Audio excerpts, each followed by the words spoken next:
Uma coisa que me traz muita inquietude é eu perceber que em situações muito simples, os advogados eles têm muita dificuldade na diferenciação desses dois institutos, né? Primeiro que parece que a cabeça principalmente do jovem advogado foi treinada a entender que o único tipo de regularização é efetivamente a uso capião, e na verdade não é, né? Regra geral, ela deve ser a última ratio. E segundo ponto, porque como existem requisitos legais específicos, é perceptível que os dois institutos eles são completamente diferentes. Primeiro ponto que a gente precisa entender é que a natureza jurídica dos dois institutos são completamente diferentes. Enquanto na adjudicação compulsória a natureza é obrigacional, é pessoal, na uso capião a natureza ela é de direito real. Segundo ponto também de suma importância é a forma de aquisição. Por quê? Porque na uso capião a aquisição é de forma originária, enquanto na adjudicação, na verdade, a aquisição é de forma derivada. Enquanto eu penso que na uso capião há um reset na continuação daquela cadeia, na adjudicação há uma continuidade daquela cadeia. Então, não há nenhum tipo de retorno ao status quo, como ocorre, por exemplo, na uso capião por ser aquisição de forma originária. O outro ponto também que eu quero trazer para vocês é exatamente em relação à inexistência de consenso no que se refere à possibilidade de você manejar a adjudicação compulsória. Tendo em vista que, se há consenso, eu não posso me valer da adjudicação, porque a adjudicação ela presume a existência de uma negativa ou de uma impossibilidade para a transferência daquela propriedade imobiliária. O quarto ponto é exatamente em relação à finalidade da ata, que enquanto na uso capião o foco da ata é comprovar a posse e o preenchimento dos demais requisitos, na adjudicação, na realidade, o objetivo da ata é exatamente a comprovação da existência do negócio jurídico e a sua própria quitação no que se refere à sua integralidade. E aí existe até uma discussão assim, por que o legislador ele trouxe pra gente a visão de que eu tenho que fazer uma ata notarial e não a escritura pública declaratória? Exatamente porque na ata notarial nós temos a imparcialidade. Na ata notarial não há nenhum tipo de juízo de valor, enquanto em uma escritura pública declaratória existe. Então, já que o objetivo é trazer essa imparcialidade, realmente o melhor instrumento para poder manejar o início de uma adjudicação é efetivamente ali a sua ata notarial confeccionada junto ao tabelionato de notas. A similaridade é que os dois institutos, eles iniciam no tabelionato de notas e eles encerram no cartório de registros de imóveis. O foco da adjudicação é efetivamente a existência de uma transação onerosa e não cumprida, desde que você tenha a prova do efetivo pagamento, que era uma discussão quando surgiu logo a adjudicação compulsória extrajudicial, no sentido de, tá, mas e se eu comprovar que não houve nenhum tipo de cobrança, se eu comprovar que existiu uma forma, bem entre aspas, tá, de prescrição aquisitiva, o que traria ali, inclusive, uma similaridade com a uso capião. E, na verdade, isso não foi acolhido, então há sim a necessidade de você comprovar que houve, efetivamente, não só a aquisição daquele bem de forma onerosa, como também a sua quitação integral. Outro ponto também que eu quero trazer para vocês e que bate nesses dois institutos é em relação à inexistência ou existência de título. Então, por exemplo, na adjudicação, quais seriam os títulos que eles seriam efetivamente permitidos? No provimento 150 do CNJ, ele já traz ali um rol no qual se refere à promessa de compra e venda, a promessa de permuta, a cessão, a promessa de cessão. Mas eu também deixo a indagação em relação à dação em pagamento e em relação à própria procuração. Eu sou apaixonada por pesquisa de jurisprudência. Eu sempre entendo que quando a gente se debruça ao ato de pesquisar jurisprudência, nós aprendemos duas lições. Primeiro, a gente aprende o que fazer. Segundo, a gente aprende o que não fazer, tendo como base os erros cometidos por outros colegas. Trouxe para vocês duas decisões dos tribunais, porque embora o foco seja a atuação extrajudicial, eu entendo que a análise do posicionamento dos tribunais pode servir, inclusive, para você conseguir robustecer o seu requerimento, seja de uso capião, seja de adjudicação, que vai estar adentrando o cartório de registro de imóveis, né? No caso da ação de adjudicação compulsória, no que se refere ao aspecto judicial, existem tribunais que eles entendem que se você tiver um documento de dação em pagamento, é possível, só que aí existe aquela afronta direta com o artigo 108 do Código Civil, que determina que as transações imobiliárias, né, para que elas tenham valor, elas deverão ser manejadas. Quando for acima de 30 salários mínimos, para que elas sejam eficazes, é importante que você tenha ali um documento, é imprescindível, melhor dizendo, que você tenha ali um documento público. Então, os tribunais, eles entendem que você pode manejar uma adjudicação compulsória judicial, caso ocorra a apresentação de uma dação em pagamento como fórmula de título, mas desde que, se o valor for superior a 30 salários mínimos maior salário mínimo vigente no país, você vai precisar ali obrigatoriamente fazer através de documento público. Um outro ponto é em relação à existência de procuração, porque eu acho que quando surgiu logo a ideia da adjudicação e as dúvidas em relação a quais títulos efetivamente eu posso me valer, e aí uma procuração, por exemplo, ela é passível ou ela não é passível de ser utilizada para embasar o pedido de adjudicação. No que se refere à adjudicação judicial, eu trago para vocês a decisão de um tribunal, onde apresenta a situação de uma procuração em causa própria, que é exatamente aquela procuração que ela é irretratável, que ela é irrevogável e tal. E aí o entendimento desse tribunal foi exatamente que essa procuração, ela caracteriza um negócio translativo de bem imóvel que é apto a ancorar o pedido de adjudicação compulsória, e ela deve preencher os requisitos específicos ao contrato de compra e venda. Então, quais sejam a indicação da coisa, o preço, o consenso e a quitação. Então, basicamente, no que se refere ao aspecto judicial, nós podemos comprovar nesse sentido.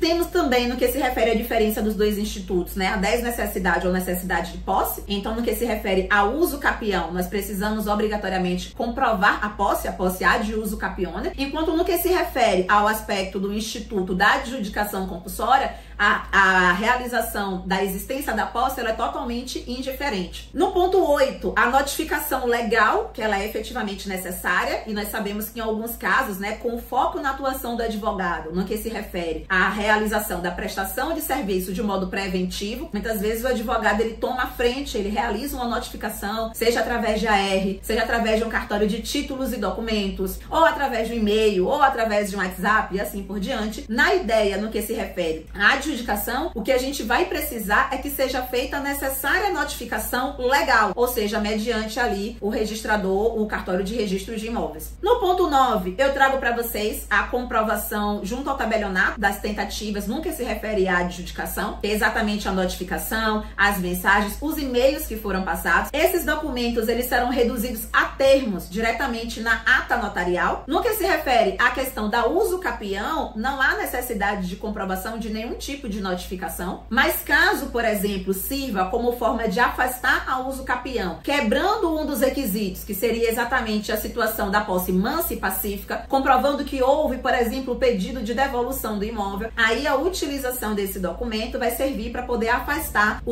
a possibilidade de deferimento daquela uso capião. No que se refere ao ponto 10, eu trouxe para vocês a situação da indisponibilidade, né? Porque lá no provimento 150 do CNJ, ele deixa claro lá no AH, no artigo 440, que a indisponibilidade, ela não vai impedir por si só o procedimento da adjudicação compulsória.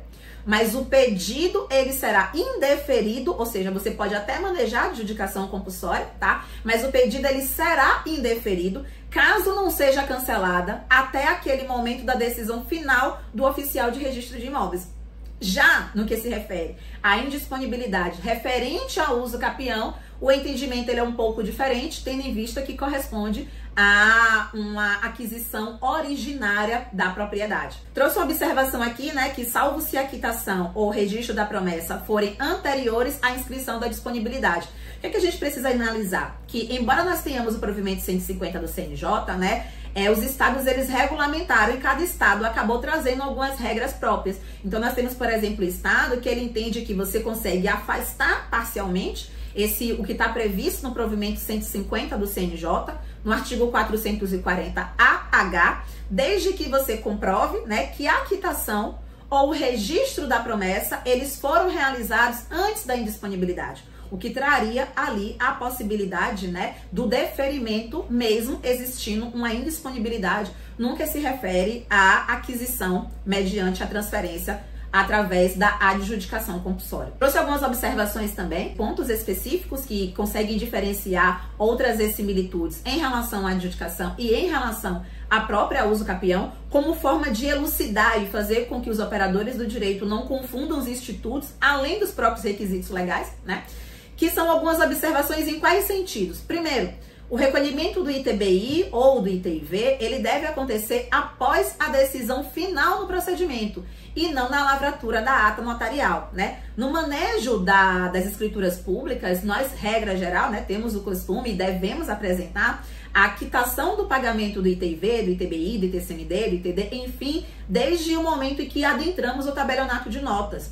Mas como há uma possibilidade de indeferimento no que se refere à adjudicação, a comprovação do pagamento, melhor, a realização do pagamento, ela fica restrita ali a você conseguir comprovar, ou você ter a obrigação de comprovar depois que já ocorreu a lavratura da ata, aquele procedimento já adentrou o cartório de registro de imóveis e houve ali efetivamente o seu deferimento, certo? O que traz, inclusive, mais segurança para o requerente, para evitar que ele realize o pagamento de um imposto e lá na frente aquele pedido de reconhecimento e realização daquela adjudicação ele não seja devidamente deferido, certo?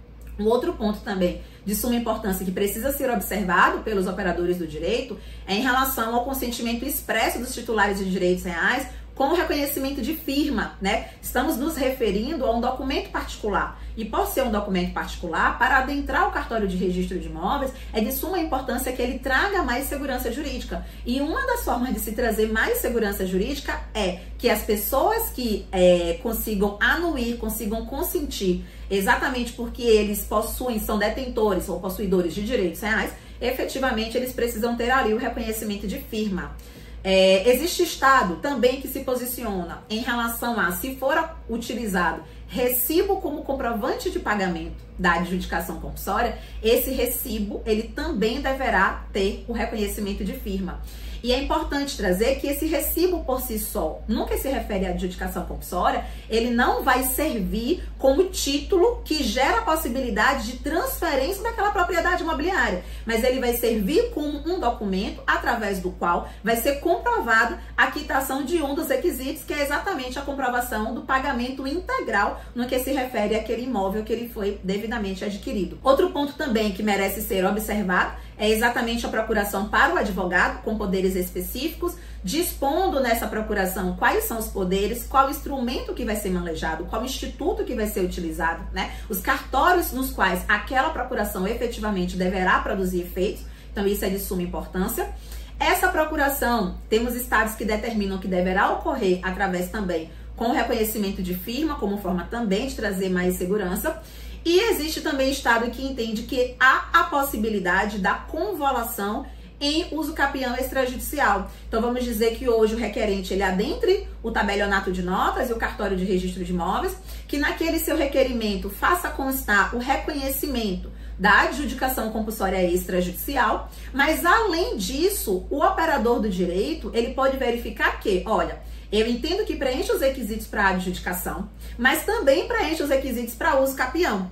Então, já preenchendo os requisitos para uso capião, eu, enquanto operador do direito, eu já posso me antecipar, fazer constar em ata, por exemplo, a configuração da posse e já colocar no meu requerimento que, caso não seja atendido o pedido da adjudicação, que seja ali atendido o pedido da uso capião, um exemplo, extraordinária, por conta do preenchimento dos requisitos legais. Então, são observações que a gente precisa ter enquanto advogados para que nós possamos ficar atentos a quais são os requisitos legais e, além disso, quais são os plus, quais são os outros documentos que eu posso estar trazendo para o meu requerimento, muito bem fundamentado, para que o pedido do meu cliente ele seja devidamente acolhido. E caso esse pedido, por alguma razão, ele não seja devidamente acolhido, há possibilidade de convolução em uso capião extrajudicial. Gabriela, todos os estados entendem por esse lado, pela convolução, né, pela transferência, pela transmutação, se assim eu posso dizer, de um instituto? Em outro não, nem todos os estados eles entendem dessa forma. Mas eu acredito que, por ser um instituto novo, existe a possibilidade de você, inclusive, fazer uma boa fundamentação no seu requerimento e conversando com o registrador de imóveis para poder verificar efetivamente qual é o posicionamento dele, caso exista efetivamente ali a possibilidade daquela transmutação de um pedido em outro, principalmente pela inexistência de prejuízo a qualquer uma das partes. Eu sei que os jovens advogados, eles gostam bastante de slides e tal. Para aquelas pessoas que não me seguem ainda no Instagram, podem me seguir lá no Seu Jurídico Imobiliário. E para aqueles que querem ter acesso aos slides, basta me mandar um direct com a palavra palestra, tá? Que automaticamente, sendo redundante, a minha automação vai estar encaminhando esses slides para vocês, tá?